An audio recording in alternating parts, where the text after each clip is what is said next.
How much and when you were drinking? Tell us a little bit about that. Every day, drinking wine. Very nice red wine, expensive red wine, so it's got all the social acceptance of, you know, being nice and classy, but drinking it every day. So it'd be anything between 2 glasses to 4 glasses, so like half a bottle to a bottle each day.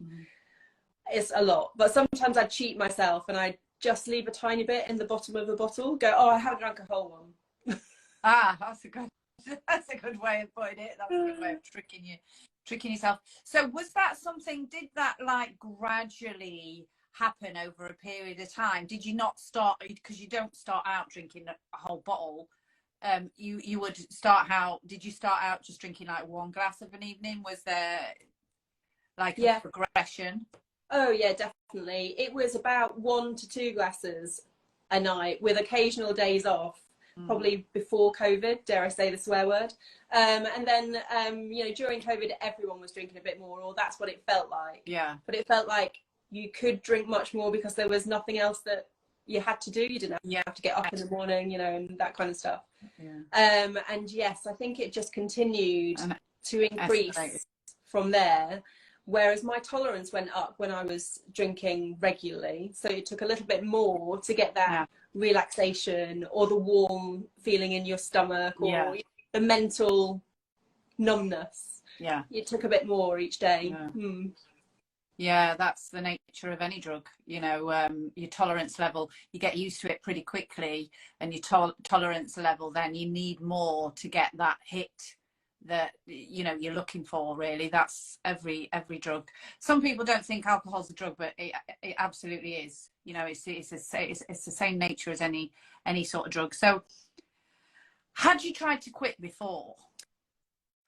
Yeah, I mean, I've had periods of time where I didn't drink at all, you know, in my adult life, like 2 pregnancies, breastfeeding, you know, all of that kind of stuff. Whereas I'm thinking about someone else, like it benefits someone else if I don't drink rather than doing it for me.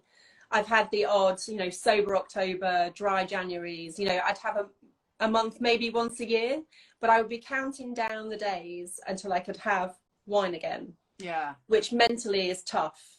Yeah, it's that mental, Yeah. restricting yourself. Yeah.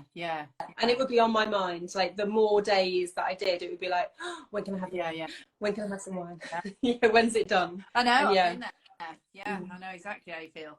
So that you don't sort of think, oh, I wish I was drinking again. There's none of that.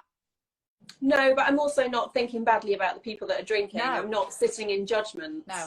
You know, I went out with friends last night and they had a glass of wine, and I would normally be having wine too. And I'm not going, oh, you shouldn't be drinking that because it's bad for you. I'm just, I'll have something different. Yeah, that's how it is for me as well. So how has your life changed since? What sort of things are you doing in the evenings now that you're not, you know, like before you would be having a glass of wine? What sort of things, how has life improved for you since? I'm doing all the same things, but without alcohol, without wine. So I'm still, you know, working, you know, doing admin kind of stuff in the evening. I still stay up later because I think that's my routine of, I'm a bit more of a night owl than my husband. But I'm not having anything to replace the wine. So I'm just, you know, working for a bit. But I suppose my sleep is very different. At first I thought that, oh my God, my dreams are so vivid. It feels like I'm having nightmares, but it's not. It's just that I was probably knocking myself out with the booze so that I didn't really remember my dreams, or they weren't that vivid. But I'm waking up and, you know, I have clear eyes and no bags under my eyes, and I feel more level emotionally. Probably because I'm not processing shed loads of wine, you know, that my body's not working quite as hard. And subconsciously all that trauma has been resolved as well. So, you know, wow, you look amazing, by the way. I feel like I should have put some makeup on for this, but sorry. No, you've got me as I am. You look amazing. You don't need it. So how do you feel about yourself now compared to how you used to feel about yourself? As I said earlier, it's, I think, affirmed is a good word. I feel rooted, you know, grounded and rooted.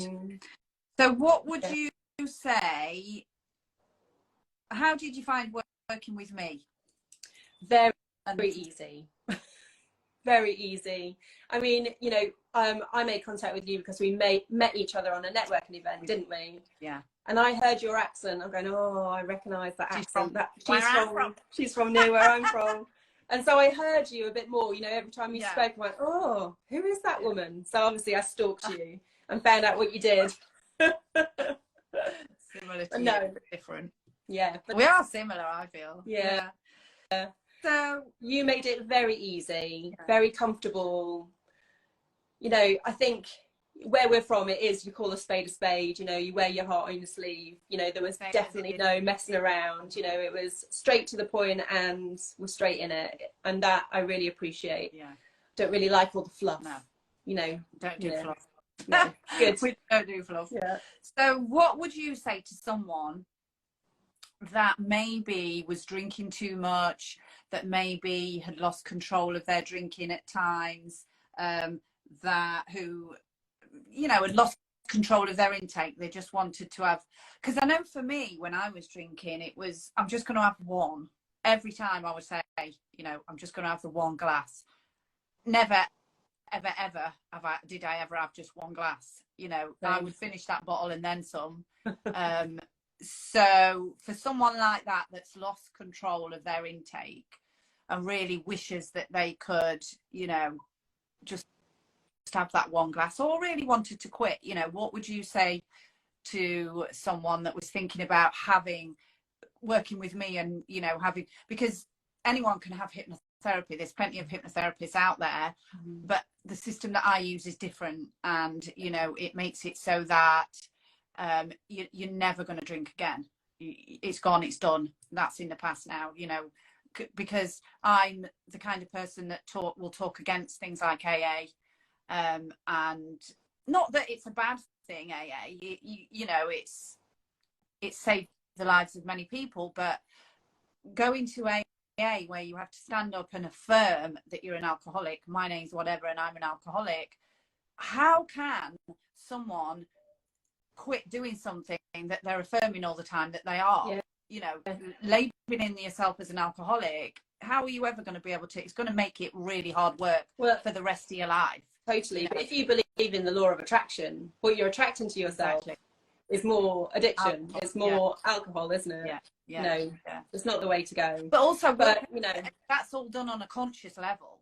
This is all conscious level stuff. Same as willpower, trying to quit drinking. That's a conscious thing. Rehab, if you don't do inner work. I know someone that spent fortune going to rehab, in and out of rehab, never doing any inner work or anything. You're just going to be you're on that cycle then forever. But having this hypnotherapy system that I use makes it so that you never, you know, it's done. You never have to think about it. It's like, for me, I've never been a drinker, you know. Yeah. I sometimes feel that we're now in a better position than someone who's never had a drink. Yeah, that's what I mean? said to my friends last night. It's like, well, it's like it never happened. It's like I've never had a drink. It's like untouched by alcohol. It's weird. A very weird sensation. Yeah. Amazing. Is there anything else that you'd like to say? I haven't got any more questions for you. Other than thank you from the bottom of my heart, because you know, if you met me, you'd assume that I wasn't a drinker, that you know, I didn't have a problem. Mine was definitely a habit, but it was escalating, and I was ready to get on top of it because willpower wasn't cutting it. And you came at the right time. I was ready, and I am eternally grateful. It was just the most magical thing, and so easy. The work, easy peasy. Yeah.